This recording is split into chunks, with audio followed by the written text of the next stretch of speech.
တော့ဗုဒ္ဓဘာသာနဲ့ပတ်သက်တဲ့ဓမ္မမိဂုံးများမိခွင့်ပြုတော်မူပါရှင်ဗျာကောင်းပါနောက်မိခွန်းတစ်ခုကတော့ဗုဒ္ဓဂုံတော်ရဲ့အ내ဒိဋ္ဌိကိုရှင်းပြပြီးတော်မူပါရှင်ဗျာဘုရားဆိုတာသူကကိုယ်တိုင်လည်းသစ္စာလေးပါးကိုသိတယ်သူများကိုလည်းသိအောင်ဟောပြောနိုင်တယ်ဆိုတဲ့အဓိပ္ပာယ်နဲ့ဖွင့်ဆိုတယ်တင်ပါဗျာဗုဒ္ဓဆိုတာအမှန်တရားကိုသိသူလို့အဓိပ္ပာယ်ရတယ်မှန်ပါဗျာတနည်းအားဖြင့်လူတွေဟာအိမ်မောကြတာနဲ့တူတူပဲအမှန်တရားကိုမသိရင်အမှန်တရားနဲ့ပတ်သက်လာရင်လူတွေကအိမ်မောကြနေတယ်အိမ်မောကြနေတဲ့လူသားတွေထဲမှာပထမဆုံးနိုးထလာသူဆိုတဲ့အဓိပ္ပာယ်နဲ့ဗုဒ္ဓကိုလေနိုးသူဆိုတဲ့အဓိပ္ပာယ်နဲ့အဓိပ္ပာယ်ရတယ်အမှန်တရားကိုသိလို့တတ္တလောကကြီးတစ်ခုလုံးကိုလှုပ်နှိုးလိုက်သလိုအမှန်တရားကိုသိလာတယ်အမှန်တရားကိုသိရှိလာတယ်သစ္စာလေးပါးဆိုအမှန်တရားကိုသိရှိလာတယ်ကိုယ်တိုင်သိရှိပြီးတရားတွေကိုသိအောင်ဟောပြောပေးနိုင်တဲ့စွမ်းရည်တတိဉာဏ်ရှိတဲ့ပုဂ္ဂိုလ်မျိုးကိုဗုဒ္ဓလို့ခေါ်တယ်နော်မှန်ပါဗျာနောက်တစ်ခုကတော့သစ္စာလေးပါးဆိုတာဘာပါလဲရှင်ဗျာလူငယ်များနားလည်အောင်ရှင်ဗျာရှင်းပြပြီးတော်မူပါသစ္စာလေးပါးဆိုတာအကြောင်းနှမျိုးအကျိုးနှမျိုးတင်ပါဗျာအကြောင်းနဲ့အကျိုးကိုရှင်းပြတာပဲတန်တရားထဲမှာတွေ့နေတဲ့အကြောင်းနဲ့အကျိုးကတစ်ခုအဲ့ဒီအဆင့်ကိုလွန်မြောက်သွားပြီးတော့ဆင်းရဲဒုက္ခတွေကလွတ်သွားတဲ့အကြောင်းနဲ့အကျိုးကနှစ်ခုတင်ပါဗျာရှင်းရှင်းပြောရမယ်ဆိုရင်သစ္စာလေးပါးဆိုတာယောဂဖြစ်ခြင်းနဲ့ယောဂပျောက်ခြင်းမှန်ပါဗျာအဲ့ဒါလေးနဲ့ကြည့်လိုက်ယောဂဖြစ်နေတယ်ယောဂဖြစ်ခြင်းရဲ့အကြောင်းတင်ပါဗျာယောဂဖြစ်တာကတစ်ခုယောဂဖြစ်ခြင်းရဲ့အကြောင်းကတစ်ခုနှစ်ခုဖြစ်သွားတင်ပါဗျာနောက်တစ်ခုကယောဂပျောက်ခြင်းနဲ့ယောဂပျောက်ခြင်းရဲ့အကြောင်းဖြစ်တဲ့ဆေးဝါးတင်ပါဗျာလေးခုရှိတယ်တင်ပါဗျာအဲ့ဒါလိုပဲဒီတရားဝါတွေဟာဂျုံတွေ့နေရတာတွေအားလုံးဟာကျင့်တတ်เสียမကောင်းတဲ့အတွက်ကြောင့်မှန်ပါဗျာဒုက္ခလို့ခေါ်တယ်အဲ့ဒါအမှန်တရားတစ်ခုတင်ပါဘဝကြီးဟာကျင့်တတ်เสียလားလို့ဆိုကျင့်တတ်เสียမရှိဘူးတော့မဟုတ်ရှိတယ်တင်ပါဗျာဒါပေမဲ့မကျင့်တတ်เสียတွေကပုံများဘာကြောင့်မကျင့်တတ်เสียတော့ဆိုစဉ်းစားကြည့်လိုက်ပေါ့ခဏလေးတင်မွေးလာပြီးတဲ့နောက်မှာဒုက္ခတွေကလည်းကြုံရတယ်ပြီးတော့ဘာဒုက္ခမှမကြုံဘူးဆိုတဲ့ပုဂ္ဂိုလ်တောင်တဖြည်းဖြည်းအိုးလာတယ်နောက်ဆုံးသိသွားတယ်ယောဂရတယ်ဒါဘာမှမတတ်နိုင်ဘူးတင်ပါဗျာဒါဒုက္ခအစစ်ပဲတင်ပါဗျာဟုတ်တယ်မမှန်ပါဗျာဒီကြားထဲမှာစိတ်ဆင်းရဲမှုကိုယ်ဆင်းရဲမှုတွေအများကြီးရှိအဲ့တော့လူဘဝကိုဒုက္ခလို့ပြောမလားလို့ဆိုပျော်ရွှင်တဲ့အချိန်လေးမှာတော့ဒုက္ခလို့ပြောခြင်းပြောလို့ရတယ်မှန်ပါဗျာသို့တော့ထာဝရပြောနေရတဲ့အပြောလားလို့ဆိုမဟုတ်ဘူးမှန်ပါဗျာဝင်နေရမယ့်အချိန်လေးဒုက္ခရောက်မယ့်အချိန်လေးအများကြီးပဲတင်ပါဗျာဒါကြောင့်မို့ဘဝဟာကျင့်တတ်เสียမဟုတ်ဘူးတင်ပါဗျာကျင့်တတ်เสียမဟုတ်ဘူးကျင့်တတ်เสียမဟုတ်တာကိုဒုက္ခလို့သုံးတာဒီနေရာမှာအဲ့ဒီဒုက္ခဖြစ်နေတာဟာအကြောင်းပဲဖြစ်တာလားလို့ဆိုမဟုတ်ဘူးတဏှာဥဆောင်တဲ့ကိလေသာတွေကြောင့်ဖြစ်တာဒါကြောင့်မို့ဥစည်းခေါင်းဆောင်တစ်ခုကိုဥတည်ပြီးတော့လူချင်းမှုတတ်မဲ့မှုတွေ့တာမှုဆိုတဲ့တဏှာဟာဒီဒုက္ခကိုထုတ်လုပ်နေတယ်အကြောင်းပဲလို့ပြောတာကဒါတစ်ခုအဲ့တော့ဒုက္ခကိုဖြစ်စေရတဲ့အကြောင်းတရားရဲ့ရရှိထားတဲ့ဒုက္ခရဲ့အဲ့ဒီနှစ်ခုကလူတိုင်းကြုံတွေ့နေရတဲ့သစ္စာနှစ်ပါးအမှန်တရားတဏှာကြောင့်ဒုက္ခဖြစ်တယ်လို့ရှင်ဟုတ်တယ်တဏှာကြောင့်ဒုက္ခဖြစ်တယ်တင်ပါဗျာနော်တင်ပါတဏှာရဲ့တဏှာကြောင့်ဒုက္ခဖြစ်နေတယ်တင်ပါဗျာအဲ့ဒီတဏှာကဒုက္ခဖြစ်ခြင်းအကြောင်းပဲတင်ပါဗျာဖြစ်ပေါ်လာတဲ့အရာတွေကဒုက္ခတွေရဲ့အဲ့ဒါအကြောင်းနဲ့အကျိုးတင်ပါဗျာတခါအဲ့ဒီဒုက္ခကလွတ်မြောက်ဖို့ဆိုရင်ဒုက္ခချုပ်ငြိမ်းမှုဆိုတာ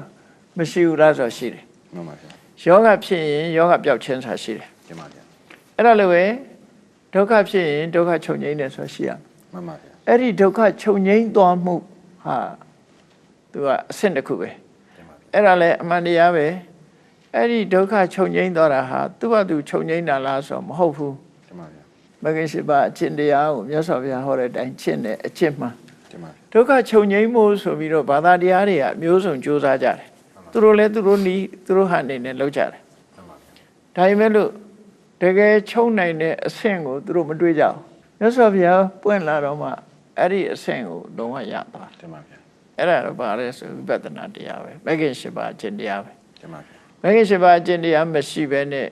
အစစ်အမှန်ဖြစ်တဲ့ထာဝရအငြိမ်းဆိုတာမရှိဘူးတင်ပါဗျာနော်ဒါကြောင့်မို့လို့အဆုံးတတ်တဲ့လမ်းဆုံးပန်းတိုင်ဆိုတာလည်းပဲမတူကြဘူးပေါ့နော်တင်ပါဗျာအဲ့တော့ပေါင်းလိုက်တဲ့အခါကျတော့အဖြစ်ဘက်မှာအကြောင်းနဲ့အကျိုးနှစ်ခုဒုက္ခကအကျိုး သမုဒိယတဏှာကအကြောင်း တင်ပါဗျာ နိဗ္ဗာန်ဆိုတာအကျိုးနိဗ္ဗာန်ရောက်ကြောင်းမဂ္ဂင်၈ပါးအကျင့်တရားဆိုတာကအကြောင်း တင်ပါဗျာ အဲ့ဒါကိုသစ္စာလေးပါအမှန်တရားလို့အရိယပုဂ္ဂိုလ်တွေသိတယ်သစ္စာတရားလို့ဒီသစ္စာတရားကိုမသိဘဲနဲ့တန်တရားကလွတ်ဖို့ဆိုတာမဖြစ်နိုင်ဘူးပေါ့အကြောင်းကျိုးဆက်ပြီးဖြစ်နေသည့်အတွက်ကြောင့်အကြောင်းအစစ်အမှန်ကိုသိပြီးတော့လုံးဝဆေးကုသလိုပဲယောဂဖြစ်ခြင်းအကြောင်းကိုမသိလို့ရှိရင်ဒီယောဂပြောက်အောင်ကုနိုင်မှာမဟုတ်ဘူးအဲ့တော့ယောဂဖြစ်ခြင်းရဲ့အကြောင်းကိုသိပြီးတော့မှန်ကန်တဲ့ဆေးဝါးကိုတောက်နိုင်မှယောဂဆိုပြောက်တယ်နော်အဲ့ဒီသဘောပါပဲ မှန်ပါဗျာနောက်ထပ်မေးခွန်းတစ်ခုကတော့ဇေဒီရုပ်ထုကိုးကွယ်ခြင်းဟာဖះအဆုံးအမနဲ့ညီပါလားဗျာ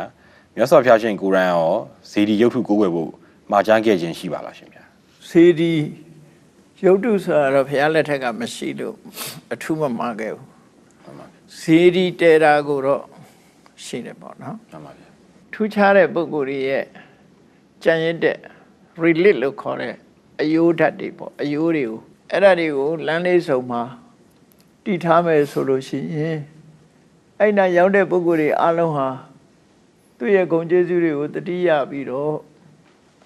လက်ဥချီသွားမယ်စိတ်ထဲမှာကြီးညိုသရာတရားလေးတွေဖြစ်သွားမယ်ဆိုလို့ရှိရင်သူတို့အတွက်ကောင်းကျိုးချမ်းသာတွေဖြစ်ပွားတယ် တင်ပါဗျာ ဒါကြောင့်မို့စေရီတီထားကိုးကွယ်ခြင်းကဘုရားရဲ့မှာကြားချက်နဲ့ကြိုက်ပါတယ် မှန်ပါဗျာ မြတ်စွာဘုရားကောင်းတဲ့တရားတွေအလုံးအဆင့်လိုက်ကောင်းကျိုးချမ်းသာရဖို့အတွက်နိလန်တစ်ခုပေးခဲ့တာပါပဲတရားတော့နော်ရှုပ်တုကတော့ဘုရားလက်ထက်ကမရှိခဲ့ဘူးပေါ့ မှန်ပါဗျာ နောက်ပိုင်းကျမှတူအောင်ထူဖို့ဆိုတာလည်းလွယ်တော့မလွယ်ဘူးပေါ့နော် မှန်ပါဗျာ အဲ့တော့စေရီယုတ်တိကိုးကွယ်ခြင်းဒီဘုရားဆုံးမနဲ့ညီပါသလားဆိုရင်မြတ်စွာဘုရားပြိဋိဘံဆိုင်အနိမှာသူ့ရဲ့အယိုးဓာတ်တွေကိုလမ်းလေးစုံမှာတည်ထားပြီးတော့တည်ထားရမယ်ဆိုပြီးတော့ရှန္ဒနာကိုမှာခဲ့တာရှိတယ် မှန်ပါဗျာ နောက်ပြီးတော့စေရီလို့ခေါ်ရမယ်အယိုးဓာတ်တွေထည့်သွင်းထားတဲ့ထူပလောက်ထိုက်တဲ့ပုဂ္ဂိုလ်၄ဦးဆိုတာလည်းဟောကြားခဲ့တယ် မှန်ပါဗျာ တပ္ပိညုတဉ္ဉံရတဲ့မြတ်စွာဘုရားပိစိကဗုဒ္ဓ မှန်ပါဗျာ ယဟန္တာပြီးတဲ့အခါကျတော့လူတွေကတကယ်သူတော်ကောင်းစကြဝဠာမင်းအဲ့ဒီ၄ခုဟာစေရီတည်ထားပြီးတော့အများစုကရှုသေးလိုက်တယ်လို့သူတို့ဟောထားရှိတယ် မှန်ပါဗျာ နော်အဲ့တော့ဒါမြတ်စွာဘုရားရဲ့အဆုံးအမနဲ့ညီပါတယ်လို့ပဲပြောရမှာပဲနော် မှန်ပါဗျာယနေ့ခေတ်တန်ခါများတယ်လီဖုန်းသုံးခြင်းစတိစပိတ်သုံးခြင်းစတဲ့အပြုအမူများဝီနီးနဲ့ညီညွတ်မှုရှိပါလားရှင်ဗျာ သုံးယုံနဲ့ကတော့သူကအပြစ်လို့ပြောလို့မရဘူးသူသုံးတဲ့ဟာတွေကဝိနည်းစည်းကမ်းဘက်ကိုချင်းတရားဘက်ကိုဖောက်ပြတဲ့နေရာမှာသုံးတာလား မှန်ပါဗျာ ဟုတ်တယ်မလားတယောက်နဲ့တယောက်လှမ်းဆက်သွယ်ပြီးตาကြောင်းနာကြောင်းပြောတာတို့ဟိုတယ်လီဖုန်းနဲ့ဆက်ပြီးတရားဟောတာတို့မဖြစ်နိုင်ဘူးလား ဖြစ်နိုင်ပါတယ်ဗျာ ကောင်းတာပြောတာရောမဖြစ်နိုင်ဘူး ဖြစ်နိုင်ပါတယ် ကောင်းတဲ့ဘက်သုံးလို့ရှိရင်တော့ဟိုအပြစ်လို့ပြောလို့မရဘူး မှန်ပါဗျာ မကောင်းတဲ့ဘက်အဲ့တော့ तू သုံးတဲ့သုံးပုံသုံးနည်းကိုပဲချိပြီးတော့ဟိုသုံးတဲ့မသုံးတဲ့ကိုတတ်မှတ်ရမှာဖြစ်တယ်ပေါ့ မှန် နော် ပါဗျာမှန်ပါ မြတ်စွာဘုရားခွင့်ပြုခဲ့တဲ့တပိတ်ကတော့တန်တပိတ်နဲ့မြေတပိတ်ပဲ မှန်ပါဗျာ အဲ့ဒီတန်တပိတ်နဲ့မြေတပိတ်ကိုခွင့်ပြုခဲ့တာဖြစ်တော့ကြောင့်တန်နဲ့လှုပ်တယ်ဆိုတဲ့အခြေခံစတိဟာတန်ကဖြစ်တယ်လို့ဆိုရင်တော့ဒါကတော့ဟိုသုံးလို့ရတယ်လို့ပြောနိုင်တယ်ပေါ့ တင်ပါ တန်ကိုအခြေခံထားတာဆိုရင်သုံးလို့ရတယ်အခုခေတ်လုံနေတဲ့ယွန်းတပိတ်ဆိုတာတွေရှိတယ်အဲ့ဒါတော့မသုံးအောင် ကျွန်းသပိတ်ကမ နီး တော့ နဲ့လှုပ်ထားနေပါလေ တင်ပါ အဲ့ဒါမသုံးသင့်ဘူး တင်ပါဗျာ အဖုံးကိုပြောတာမဟုတ်ဘူးတပိတ်အလုံးကိုပြောတာတပိတ်အလုံးဟာတန်နဲ့လှုပ်တာမဟုတ်ဘူးမြေကြီးနဲ့လှုပ်တာမဟုတ်ဘူးဆိုရင်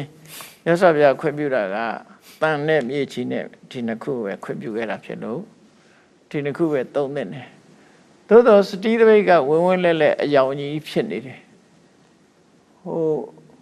မြေတပိတ်တို့ဘာတော့မီးဖုတ်ထားတာဆိုတော့သူကအယောင်မဲတယ်ပေါ့ မှန်ပါဗျာ ဟောစတိတပိတ်လည်းသုံးညင်ဝိနည်းစည်းကမ်းကိုလိုက်နာတဲ့တန်ခါအချို့ကြတော့ဘုန်းကြီးအချို့ကြတော့ဒီစတိကိုစီတုပ်ပြီးတော့မဲအောင်ဖုတ်ပြီးတော့သုံးရတယ် မှန်ပါဗျာ ဒီအယောင်ကြီးတော့မသုံးကြဘူးပေါ့နော် မှန်ပါဗျာ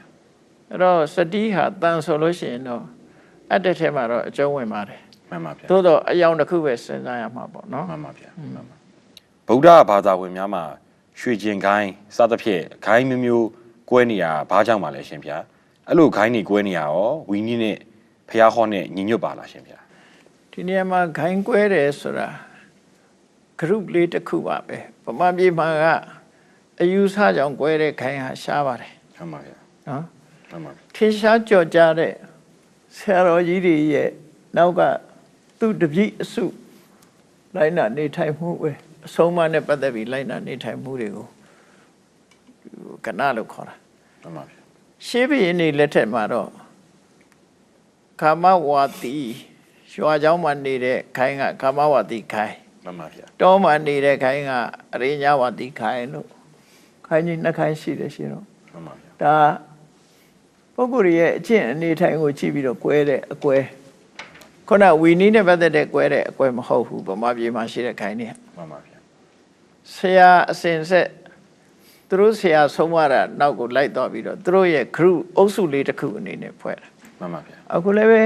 တယ်လီဖုန်းထဲမှာ group ဖွဲ့တာတွေရှိတယ်မဟုတ်လား မှန်ပါဗျာရှိပါဗျာ ခိုင်းဆိုတာအဲ့ဒါပါပဲ group ဖွဲ့တာ မှန်ပါ နော်ကိုယ် group နဲ့သူ group နဲ့ရှိကြတာပဲလေ မှန်ပါဗျာ ပြောမယ်ဆိုရင်တော့နိုင်ငံရေးပါတီတွေလည်းသူပါတီနဲ့သူရှိကြတယ်လို့ မှန်ပါဗျာ သို့တော့အဲ့ဒီပါတီနှစ်ခုကရမဖြစ်ဖို့တော့အရေးကြီးတာပေါ့ မှန်ပါဗျာ ဒီတန်ဃာတွေလည်းခိုင်းနေရမဖြစ်ဖို့ပဲအရေးကြီး မှန်ပါဗျာ ကိုယ် group လိုက်ကိုလိုက်နာကျင့်သုံးတာကတော့အပြစ်လို့ပြောလို့မရပါဘူး မှန်ပါဗျာ နော် မှန်ပါဗျာ မြတ်စွာဘုရားလက်ထက်တုန်းကတော့ဒီသုတ္တနိကဂိုင်းတို့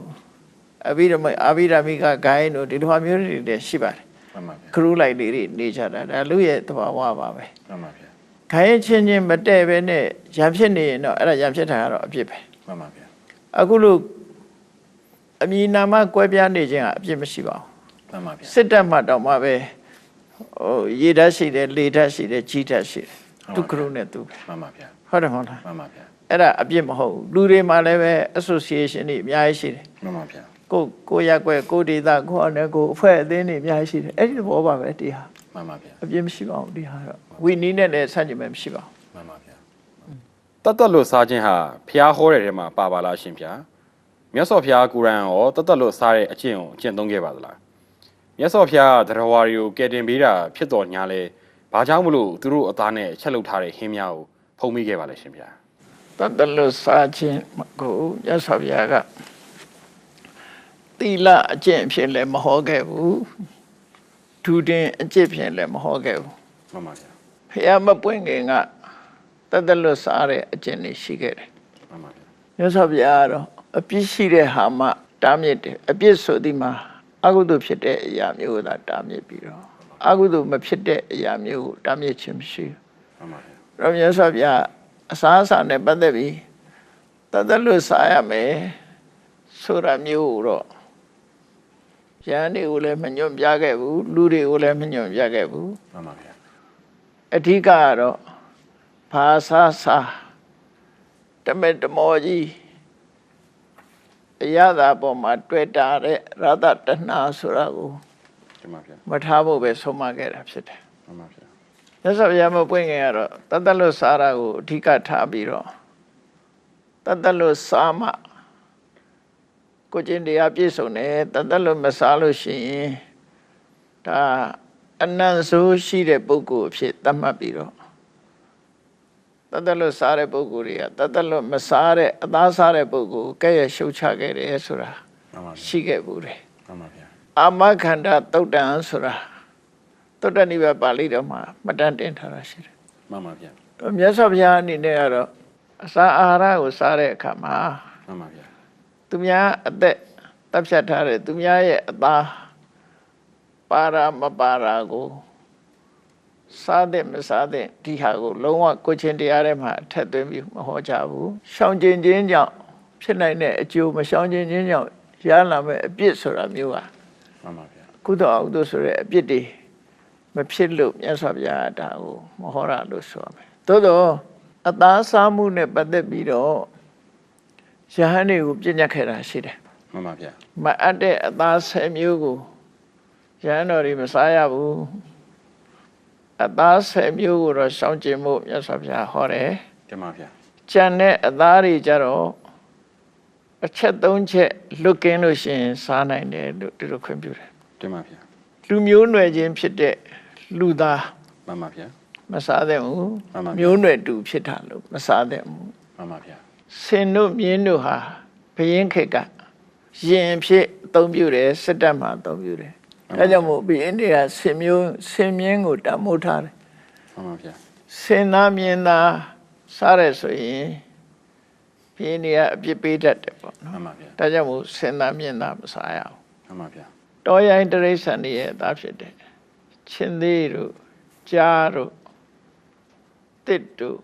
ဝံပလွေတို့အောင်းတို့ပေါ့နော် မှန်ပါဗျာ အဲ့ဒီသားစားတတဝါတွေရဲ့အသားကိုမစားရဘူး မှန်ပါဗျာ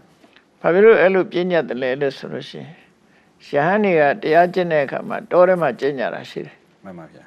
တောထဲကျင့်တဲ့အခါမှာဒီတတဝါတွေကသူတို့အသားမျိုးစားထားတဲ့ပုဂ္ဂိုလ်ဆိုရင်အနံ့ခံနိုင်တယ်သူတို့ မှန်ပါဗျာမှန်ပါဗျာ အနံ့ခံနိုင်တော့အနေပေးတယ် မှန်ပါဗျာ ဥပမာမွေသားစားထားရင်မွေနှမ်းရတော့မွေရလိုက်တယ် မှန်ပါဗျာ ဒုက္ခပေးတယ်ကြာသားစားထားတဲ့ပုဂ္ဂိုလ်လည်းကြာအနှမ်းရပြီးတော့လိုက်တယ်အဲ့လိုအန္တရာယ်တွေဖြစ်မှဆိုလို့အဲ့ဒီအသားတွေလည်းမစားသင့်ဘူးလို့ခွေးသားဆိုတာကြတော့ ကျမဗျာ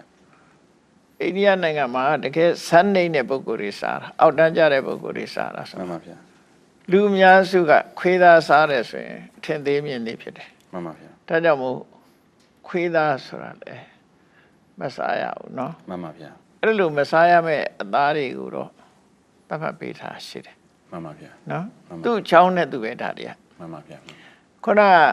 အစွန်းသုံးပါးဆိုတာကျန်တဲ့အသားတွေကြတော့မစ္ဆမန္တလို့သုံးလိုက်တယ်ပေါ့ရေသရဝါရဲ့အသားကိုမစ္ဆ မှန်ပါဗျာ ကုန်းသရဝါရဲ့အသားကိုမန္တအဲ့ဒီအသားတွေကြတော့ဒီအချက်၃ချက်လွတ်ကင်းရမယ်အချက်၃ချက်ဆိုတာကိုယ့်အတွက်ရည်စူးပြီးတော့တတ်တာ မှန်ပါဗျာ ကိုယ့်အတွက်ရည်စူးပြီးတော့တတ်တဲ့သားမျိုးမဟုတ်ရဘူးကိုယ့်အတွက်ရည်စူးတတ်တယ်လို့ဒီကိုယ်ကိုယ်တိုင်မြင်ရတဲ့သားမျိုးလည်းမဟုတ်ရဘူး မှန်ပါဗျာ ကိုယ့်အတွက်တမင်ဖန်တီးလုပ်တယ်လို့ဆိုတာကိုတန်တရားလည်းမရှိစေရအောင် မှန်ပါဗျာ ကိုလာမဒီဟင်းချက်ကျွေးတယ်ဆိုလို့ရှိရင်ဒါငါအတွက်တတ်တာပဲဖြစ်မယ် မှန်ပါဗျာ အခုခေတ်ဟိုတယ်တွေမှာဆိုလို့ရှိရင်အကောင်ရှင်တွေကိုလက်ညှိုးထိုးပြီးတော့လုပ်တာတွေရှိတယ်လေ မှန်ပါဗျာမှန်ပါဗျာ နော်အရှင်းလိုက်ထားပြီးတော့အဲ့လိုဟာမျိုးဆိုရင်ရဟန်းနေမစားရဘူးဘာသာဖြစ်ဖြစ်မစားရဘူးခုနမအပ်တဲ့အသားကအကြောင်းတစ်မျိုးပေါ့ခုကဒီစားနိုင်တယ်ဆိုတဲ့အသားမျိုးတောင်မှပဲအဲ့ဒီအချက်၃ချက်ကိုယ့်အတွက်တတ်တယ်ဆိုတာကိုယ်တိုင်မြင်တယ်သတရင်ကြားတယ်တန်တရားရှိတယ်ဆိုမစားနဲ့ မှန်ပါဗျာ နော် မှန်ပါဗျာ အဲ့ဒါကိုလူတွေပြောကြတယ်မြင်သားကြားသားတန်တရားဖြစ်တဲ့အသား မှန်ပါဗျာ အဲ့ဒါဆိုရင်တော့မစားနဲ့ရှောင်လို့ဆိုလို့ မှန်ပါဗျာအဲ့ဒါဆိုလို့ရှိရင်တတ်လွတ်စားလို့ရှိရင်ရောကုသိုလ်ရနိုင်ပါဗျာ ရည်ရွယ်ချက်ပေါ်မှာမူတည်ပြီးတော့ပြောရမယ်ဘာအတွက်စားတာလဲတတ်လို့ tradition ကြောင့်စားရလားသို့မဟုတ်ကိုယ်ရည်ရွယ်ချက်တစ်ခုကြောင့်စားရလား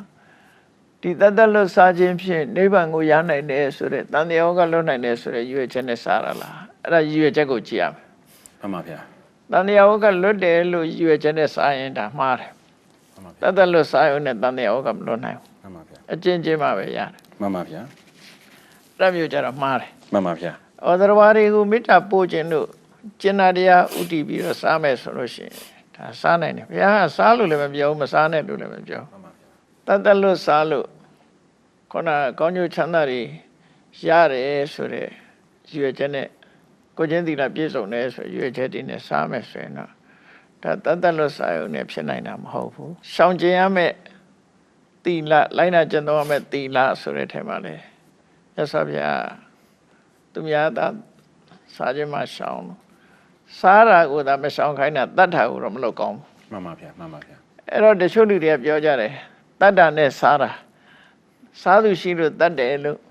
ပြောကြတယ် မှန်ပါဗျာ ဒါကတိုက်ရိုက်သက်ဆိုင်နိုင်မှုမရှိဘူး မှန်ပါဗျာ ဥပမာတစ်ခုပြောမယ်ဆိုလို့ရှိရင်အခုခေတ်6လုံးမျိုးနဲ့လူတစ်ယောက်ကိုပြစ်တတ်တယ်ဆိုလို့ရှိရင်ပြစ်တတ်တဲ့လူကိုအေးအေးယူမလား6လုံးမျိုးလှုပ်တဲ့လူကိုအေးအေးယူမလား ပြည့်စက်တဲ့လူပဲရေးယူပါမှာ အေး6လုံးမျိုးလှုပ်တဲ့လူကဘာမှမဆိုင်ဘူးဖြစ် မှန် သွား ပါ တယ် ဗျာမှန်ပါဗျာ လောကလူဥပဒေမှာအဲ့ဒါဆိုလို့ရှိရင်6လုံးမျိုးလှုပ်တဲ့လူတွေတာဝန်ရှိတယ်လို့ပြောလို့မရဘူးလား အတိုင်းအတာတစ်ခုထိတော့တာဝန်ရှိပါလိမ့်မယ် တာဝန်ရှိတယ်လို့ပြောလို့ရတယ်နော် မှန်ပါဗျာ အခုကလည်း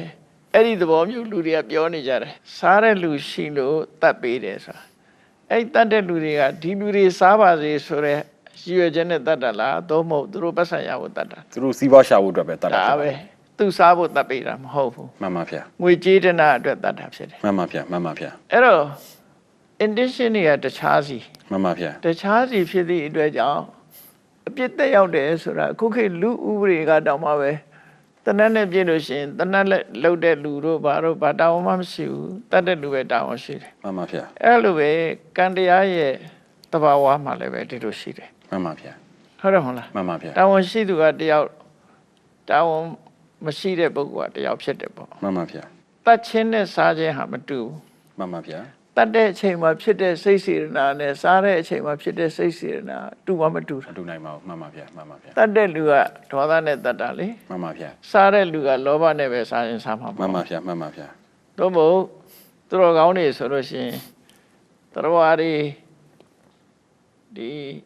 စားတယ်လို့တောင်စိတ်ထဲမှာမထားပဲနဲ့သူစိတ်ထဲမှာအာဟာရတစ်ခုအနေနဲ့ငါစားရဟာအသက်ရှိဖို့အတွက်ပဲစားတယ်ဆိုရည်ရွယ်ချက်နဲ့စားသည့်အတွက်ကြောင့်ဒါကအသားဒါကဟင်းရွက်ဆိုတာတောင်ခွဲခြားမှာမဟုတ်ဘူးအစာအာဟာရတစ်ခုအနေနဲ့ပဲသူတို့သုံးဆောင်တာဖြစ်တယ် မှန်ပါဗျာ အဲ့လိုသုံးဆောင်လို့ရှိရင်သူ့မှာတတ်ချင်းနဲ့လည်းသူပတ်သက်နိုင်စရာအကြောင်းမရှိဘူးသူ့အတွက်တတ်တာမဟုတ်သည့်အတွက်ကြောင့်တည်ပြီးတဲ့တရားရဲ့အသားကိုစားကြအဖြစ်ဒီ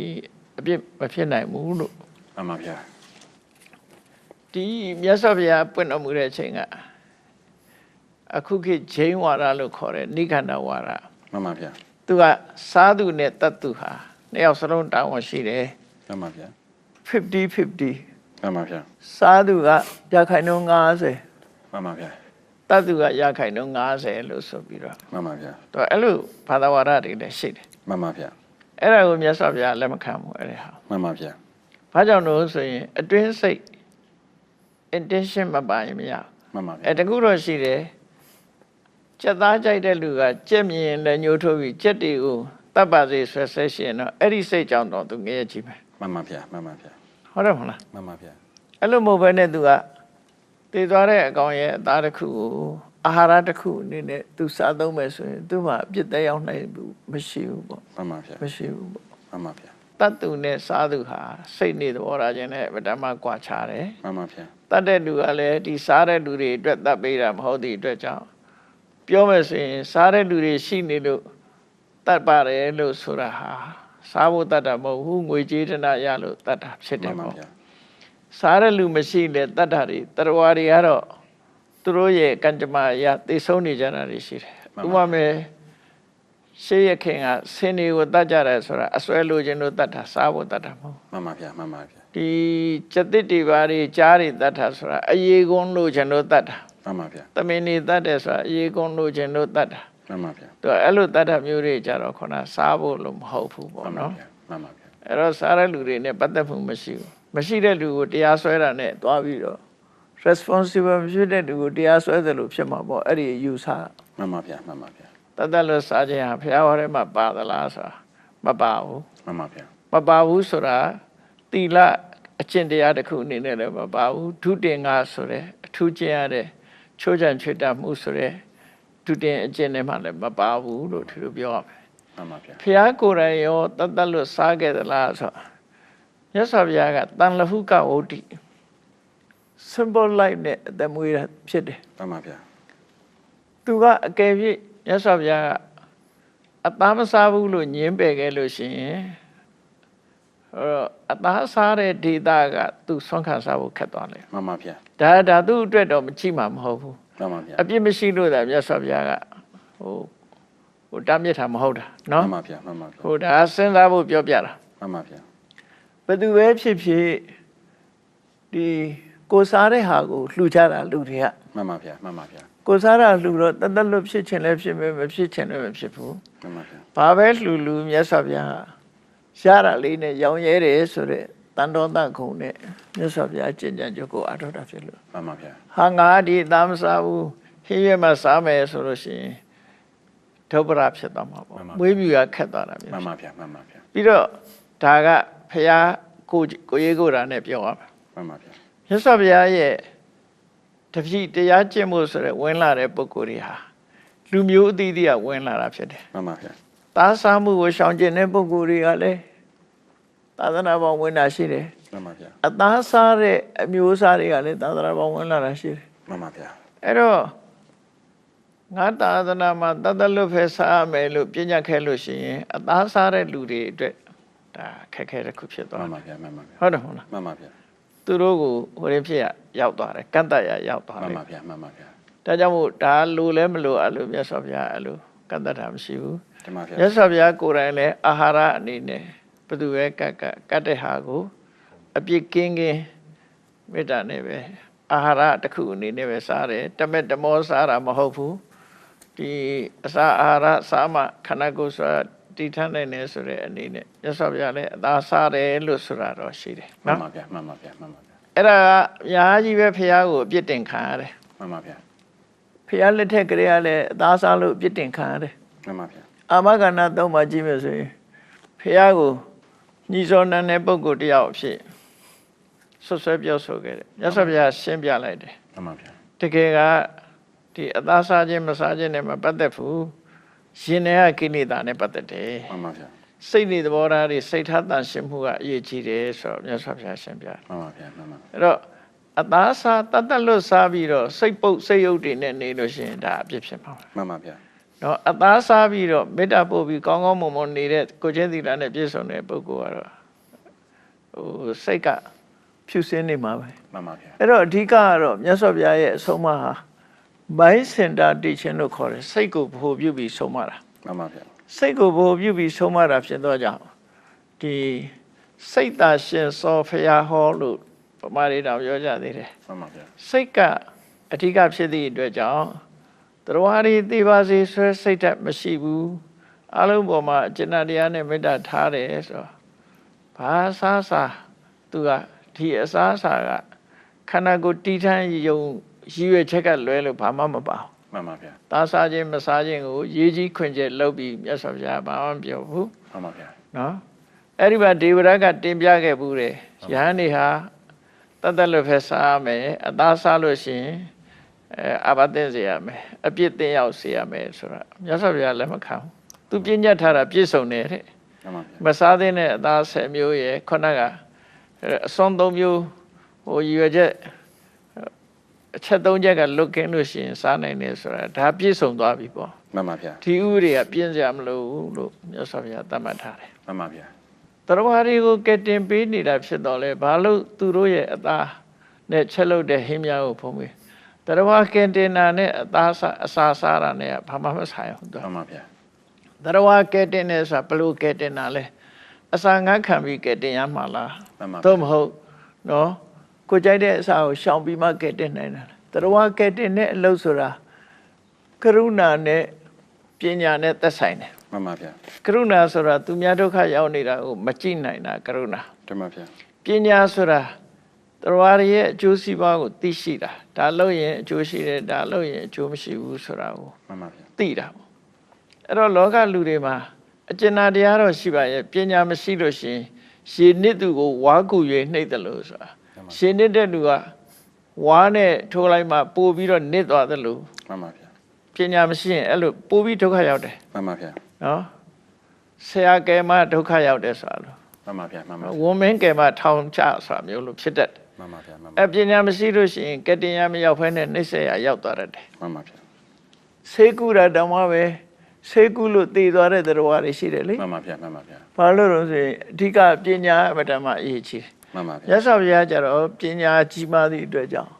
ဒါကတရားတွေအတွက်ကောင်းကျိုးချမ်းသာဖြစ်နိုင်တယ်ဒါကကောင်းကျိုးချမ်းသာမဖြစ်နိုင်ဘူးဆိုတာရွေးချယ်ပြီးမကောင်းကျိုးချမ်းသာမဖြစ်နိုင်တဲ့အရာတွေကရှောင်ခိုင်းပြီးကောင်းကျိုးချမ်းသာဖြစ်နိုင်တဲ့အရာတွေကိုလိုက်နာခိုင်းတာဒါဘုရားရဲ့ကဲ့တင်မှုပဲဖြစ်တယ် မှန်ပါဗျာ ခုနတရားတွေကိုကဲ့တင်ပေးနေတာသူတို့အသားမြတ်စွာဘုရားကိုယ်တိုင်တော်မှာပဲတရားတွေမတတ်ဖို့ပဲတားတယ် မှန်ပါဗျာ မြတ်စွာဘုရားလက်ထက်တုန်းကသားကောင်တွေတတ်ပြီးရစ်ပူဇော်တဲ့ဓလေ့ကအမတမကြီးမားတယ် မှန်ပါဗျာမှန်ပါဗျာ sacrifice လုပ်တယ်လို့ခေါ်တ မှ ယ် န်ပါဗျာမှန်ပါ အဲ့ဒါတွေကိုမြတ်စွာဘုရားလုံးဝရှုတ်ချတယ် မှန်ပါဗျာ လုံးဝရှုတ်ချပြီးတော့တရားတွေပေါ်မှာကျင့်တရားထားဖို့မငြင်းဆဲဖို့မနှိပ်စက်ဖို့ဒီဟောထားတာဒါအပြည့်စုံနေပြီ တမန်ဗျာ ဒါကြောင့်မို့လို့